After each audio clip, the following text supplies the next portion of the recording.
Friends, स्वागत है आपका आपके अपने चैनल टू द पॉइंट में। मैं रीना मैम।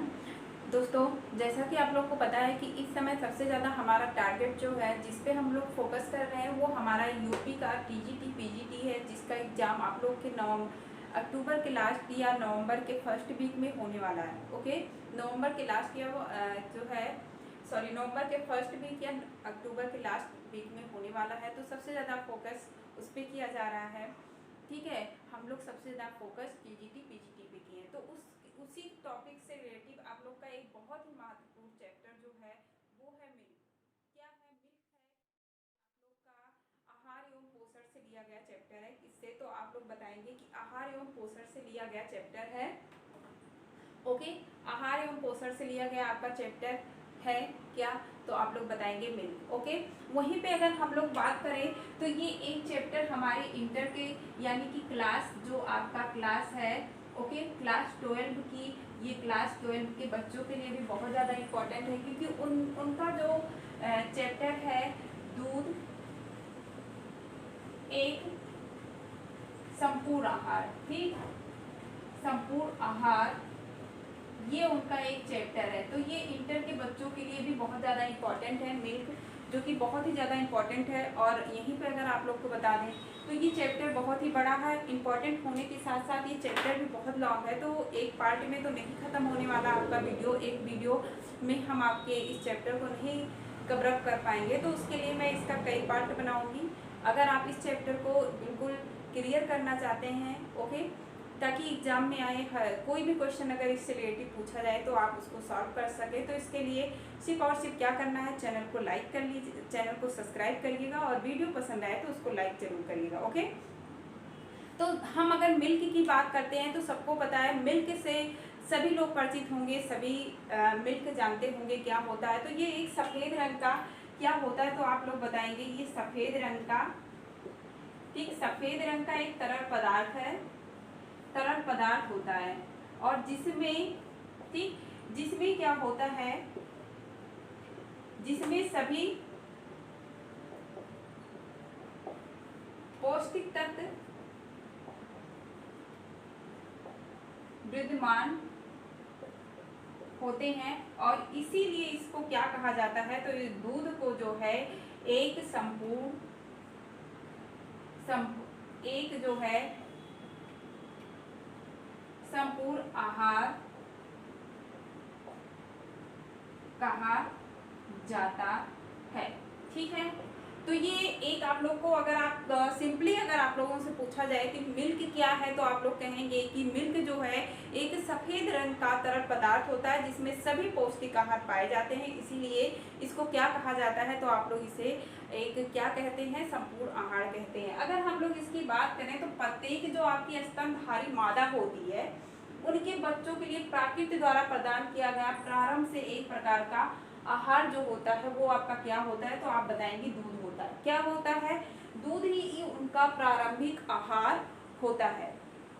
ओके, दूध ही उनका प्रारंभिक आहार होता है। और प्रत्येक स्तनधारी जो मादा होती है, फीमेल जो होते हैं, उनके शरीर में क्या पाए जाते हैं, तो एक जो है ग्रंथि पाई जाती है। कौन सी ग्रंथ होती है, जिसे दुग्ध ग्रंथि कहा जाता है। इन्हीं दूध ग्रंथि से क्या होता है, दूध का स्राव होता है। चाहे आपकी वो आप आपके ये इंसानों की बात कर लो, या मानव की बात, या जानवर या पक्षी, सब जो मादा जो होती हैं, यानी जो फीमेल होती है, उनके शरीर में एक दूध ग्रंथि, स्तन ग्रंथि पाया जाता है।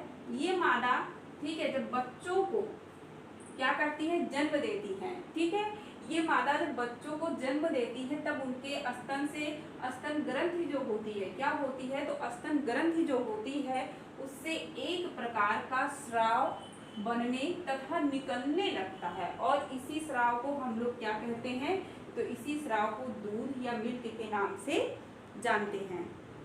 ओके, तो इतनी सी बात आप लोग को समझ में आई होगी कि अगर हम मिल्क की बात करते हैं तो ये किस रंग का होता है, सफ़ेद रंग का एक तरल पदार्थ होता है, जिसमें सभी पोषक तत्व पाए जाते हैं। और अगर हम दूध की बात करें तो जो स्तन ग्रंथि से जो एक प्रकार का स्राव निकलता है, उसी स्राव को क्या कहते हैं, दूध के नाम से जाना जाता है। और ये सभी प्रकार की मादा जो मादा होती हैं, उनके स्तन ग्रंथि में पाया जाता है। जब वो बच्चों को जन्म देती हैं तो वो ऑटोमेटिकली क्या होता है, वो अपने आप ही सक्रिय हो जाते हैं और उससे दूध आने लगते हैं।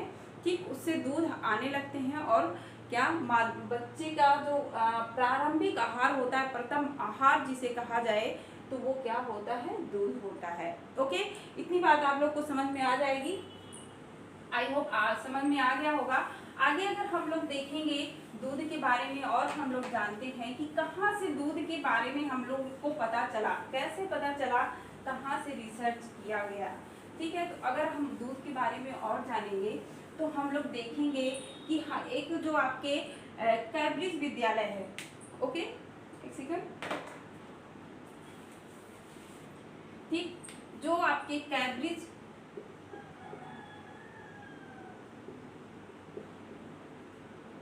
विश्वविद्यालय,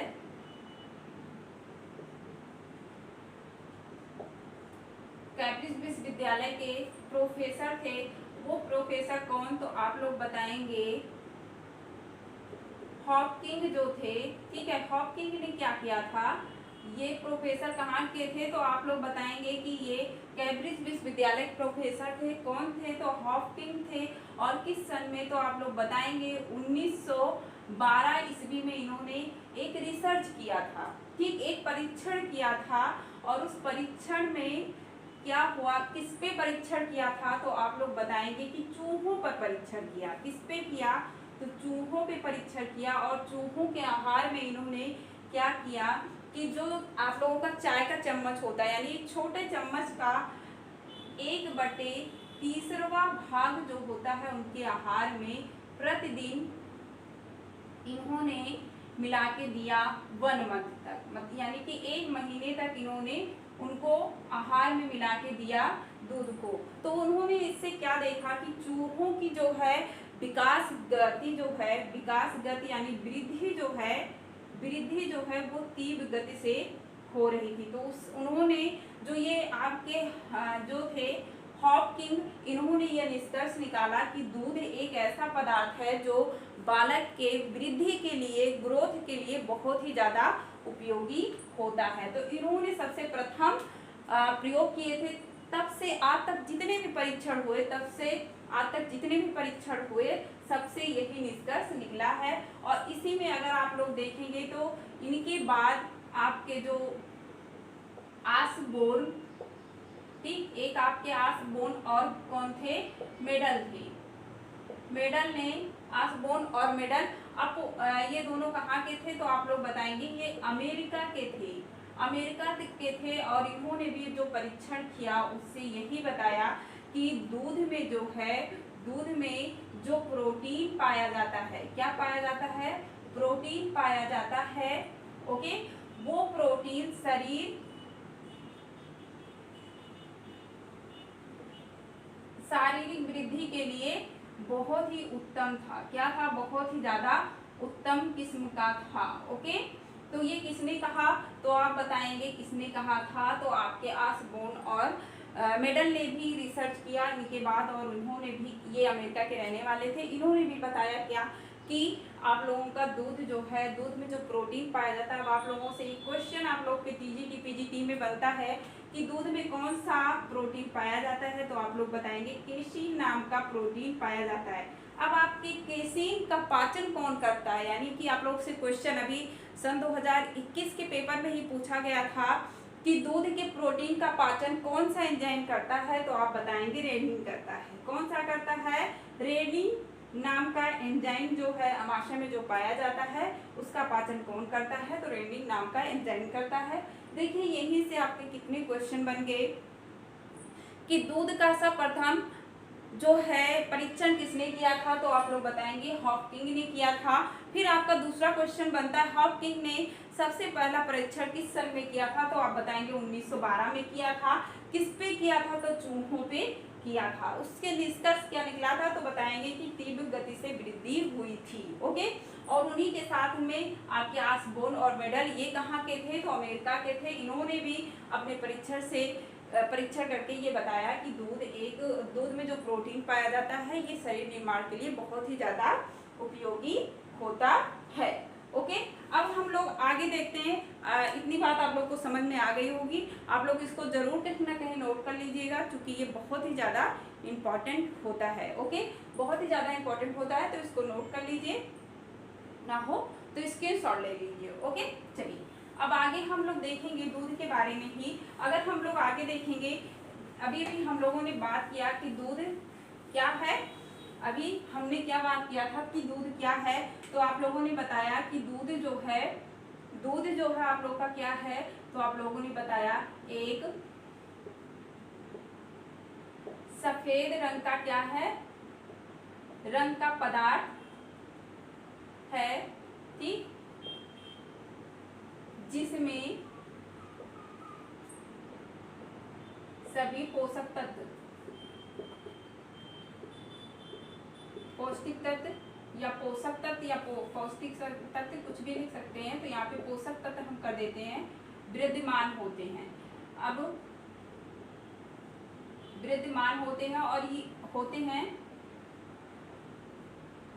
और ये पोषक तत्व किस अवस्था में होते हैं, तो पोषक तत्व जो होता है आपका, कुछ जो पोषक तत्व होते हैं, कुछ जो तत्व होते हैं ये कैसे होते हैं, तो ये तरल अवस्था में होते हैं, और कुछ जो है, कुछ पोषक तत्व जो होते हैं आपके वो कोलाइडर या जो है आपके पायरस के रूप में होते हैं, ठीक है, कुछ पायरस के रूप में होते हैं। और वो कौन कौन से तत्व होते हैं, तो आप बताएंगे कि दूध में आपका जो होता है जल होता है, ठीक है, प्रोटीन हो गया आपका,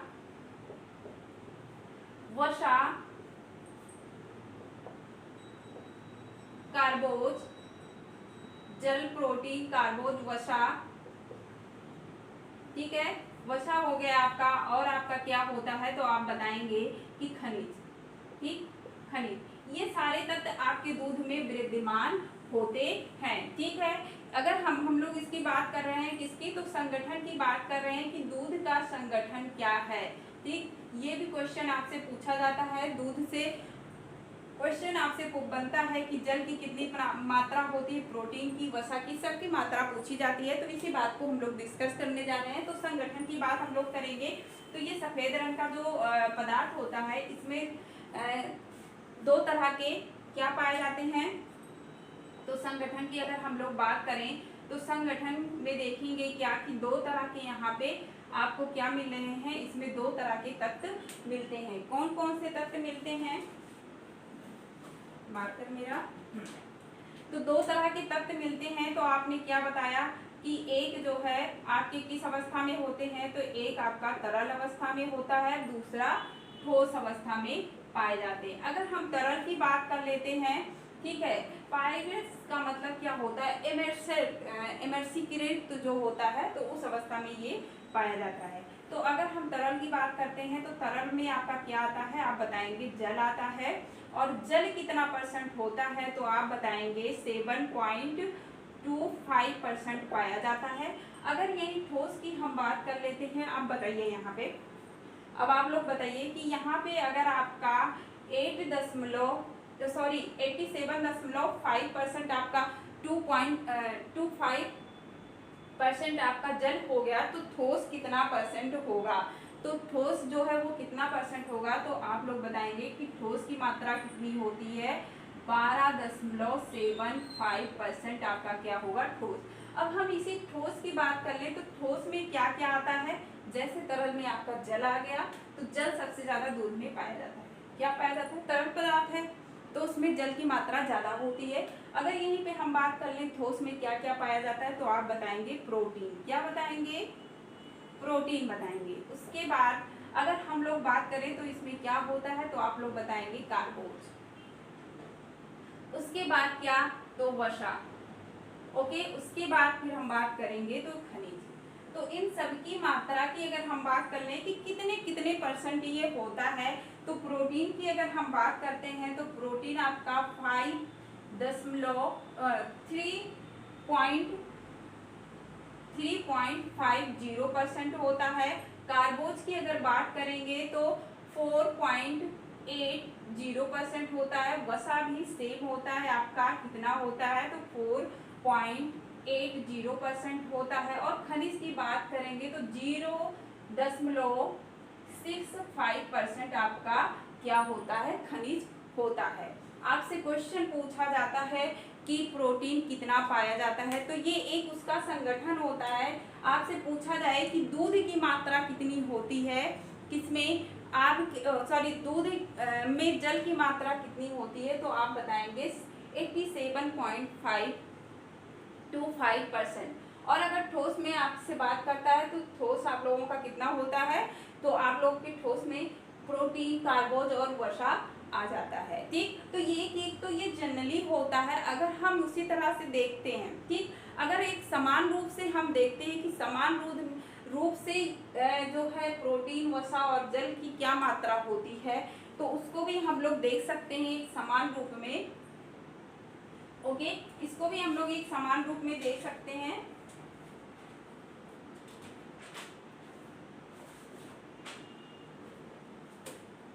एक सेकंड,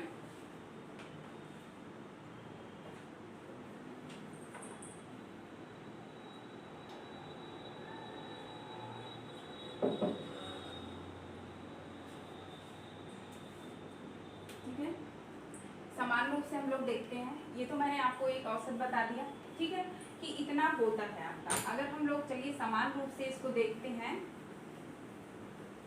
एक समान रूप से देख लेते हैं। तो अगर हम इसको एक समान रूप से देखेंगे, ठीक है, समान रूप से देखेंगे तो आपका जल, सबसे पहले हम जल को लिख लेते हैं।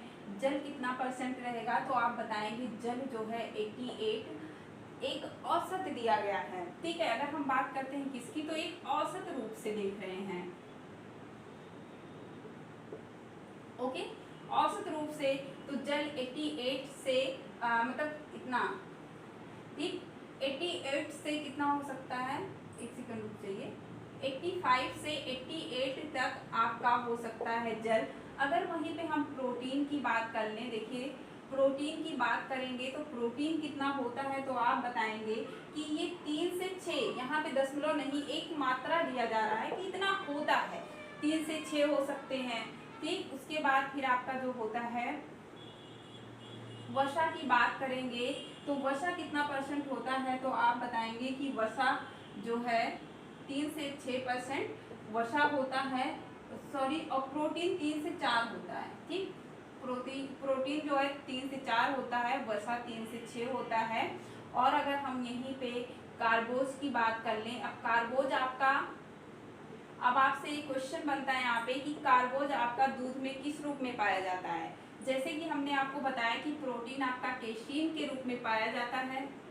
ओके, केसीन नामक प्रोटीन दूध में पाया जाता है। उसी तरह से आपका कार्बोज जो है लैक्टोज के फॉर्म में दूध में पाया जाता है। किसके रूप में पाया जाता है, तो लैक्टोज जो है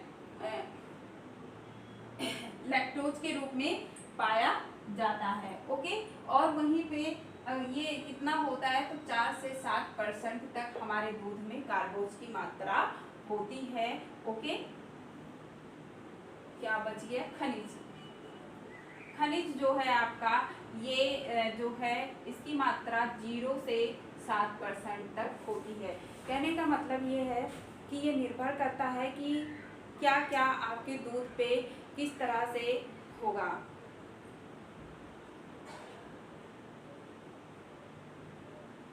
ओके, ये निर्भर करता है कि मतलब वो किस चीज़ का दूध है, गाय की है, भैंस की है, किस चीज़ का है। तो उस तरह से ये औसत एक जो है आपका निर्भर करता है कि किस पे ये किसका क्या मतलब कितना परसेंट दूध आपका पाया जाएगा। ठीक है, तो ये आपके एक औसत मैंने बताया कि कितना पाया जाता है, ये आपके एग्जाम में पूछा जाता है। आप लोग इसको ध्यान से देख लीजिएगा। अगर वहीं पे हम लोग देखते हैं, अगर एक तुलनात्मक अध्ययन कर लें, ठीक, एक तुलनात्मक अध्ययन हम करते हैं। ठीक है, तुलनात्मक अध्ययन का मतलब क्या हुआ कि अगर हमें दूध की एक तुलनात्मक अध्ययन कर लें,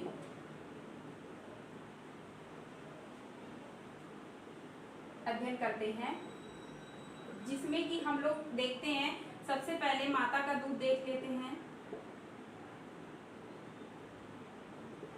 माता का दूध, यहाँ पे गाय का दूध देख लें, ठीक, भैंस, और यहाँ पे हम लोग बकरी के बारे में बात कर लें। ठीक है, एक कॉलम बना लेते हैं। ये हम लोग 100 जो है 100 जो है ग्राम में देखेंगे।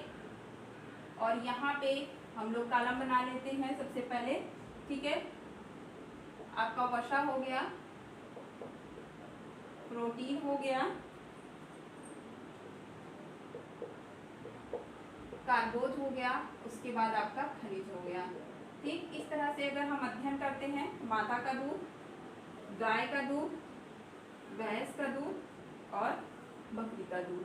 ठीक है, तो इस तरह से अगर हम लोग इसको अध्ययन करते हैं, ठीक है, इस तरह से अगर हम लोग इसको अध्ययन करते हैं तो देखिए वसा कितनी होती है, इसको जरूर लिख लीजिएगा, ये आपके पेपर में पूछा जाता है। ठीक है, तो इसको जरूर लिख लीजिएगा। अगर हम लोग वसा देखते हैं माता के दूध में, ठीक, माता के दूध में वसा देखेंगे तो 3 पॉइंट कितना होगा, 3.9% जो परसेंट दूध पाया जाता है वसा। और अगर गाय के दूध में हम लोग वसा देखेंगे तो 3.6 होता है। और भैंस के दूध में वसा सबसे ज़्यादा होता है। इसमें होता है भैंस के दूध में वसा सबसे ज़्यादा होता है। क्यों होता है आप लोग को पता है? इसमें इससे कहते नहीं है कि भैंस का दूध पियोगे तो जो है भैंस जैसी बुद्धि हो जाएगी, तो ऐसा कोई मतलब वो नहीं है। बस इतना है कि इसमें फैट की मात्रा ज़्यादा होती है। अगर वहीं पे हम बकरी की बात करेंगे तो 5.7% आपका वसा होता है। और माँ के दूध में प्रोटीन देखेंगे तो 1.1 आपका प्रोटीन माँ के दूध में होता है। 3.3 जो है गाय के दूध में होता है। और 4.3 क्या होता है भैंस के दूध में होता है। 3.7 आपकी बकरी के दूध में होता है। कार्बोज की बात करेंगे तो 6.6 कितना होता है माता के दूध में पाया जाएगा। और 4.8% किसका होगा तो आप बताएंगे गाय के दूध में होता है। और भैंस के दूध में 5.0% कार्बोज पाया जाएगा। और 4.5 किसके दूध में होगा तो आप बताएंगे बकरी के दूध में। और ऊर्जा की बात कर लें यानी कि खनिज की बात कर लेते हैं तो 0.1 पॉइंट खनिज किसमें होता है माता के दूध में। ठीक, और 0.7 कितना गाय के दूध में होगा। और क्या कहते हैं 0.8 भैंस के दूध में होगा। और 0.8 आपके किसमें होगा तो आपके बकरी के दूध में भी होगा। एक बार फिर से आप लोग इसको देख लीजिए। हमने आपको क्या बताया कि गाय के माता के दूध में वसा की मात्रा 3.9 होगा। और प्रोटीन की बात करेंगे 1.1 होता है। कार्बोज 6.6 और खनिज की बात करेंगे तो 0.1 होगा। ठीक उसी तरह गाय के दूध में 3.6 आप लोग का क्या होगा तो आप लोग बताएंगे यहाँ पे वसा होगा। और प्रोटीन 3.3 और कार्बोज 4.8। और इसी तरह से आपका गाय के दूध में भी प्रोटीन जो वसा जो 1.8 सबसे ज़्यादा वसा भैंस के दूध में होता है। ओके, तो ये तालिका आप लोग को समझ में आ गया होगा। और आप इसको कहीं ना कहीं ज़रूर नोट डाउन कर लीजिएगा क्योंकि आपके पेपर आदमी के लिए ये बहुत ही ज़्यादा इम्पोर्टेंट है। और अभी बहुत तेज़ बारिश शुरू हो गई हमारे यहाँ। तो ठीक, नेक्स्ट क्लास में हम अभी इसमें बहुत सारे क्वेश्चन हैं। अभी आप लोगों का पूछा जाएगा कि प्रोटीन का पाचन कौन करता है, या दूध से बने कौन कौन से पदार्थ होते हैं, कौन कौन से पोषक तत्व होते हैं, या प्रोटीन का क्या काम होता है, वसा का क्या काम होता है। जिस तरह से खनिज, जैसे कि आप लोग का खनिज, ठीक, इसमें क्वेश्चन पूछा जाता है कि जो खनिज होता है दूध में किस खनिज का अभाव होता है। ठीक, ये सारी चीज़ तो कौन कौन से खनिज आपके दूध में पाए जाते हैं अभी, ठीक है, कौन कौन से खनिज आपके दूध में पाए जाते हैं, किस रूप में पाए जाते हैं, किसका इसमें कमी होती है, ये सारे पॉइंट आप लोग को देखना है जो कि आपके पेपर आप के लिए बहुत ज़्यादा इंपॉर्टेंट है। ठीक, तो इस टॉपिक पे हम लोग नेक्स्ट वीडियो में फिर डिस्कस करेंगे। तब तक के लिए बाय बाय।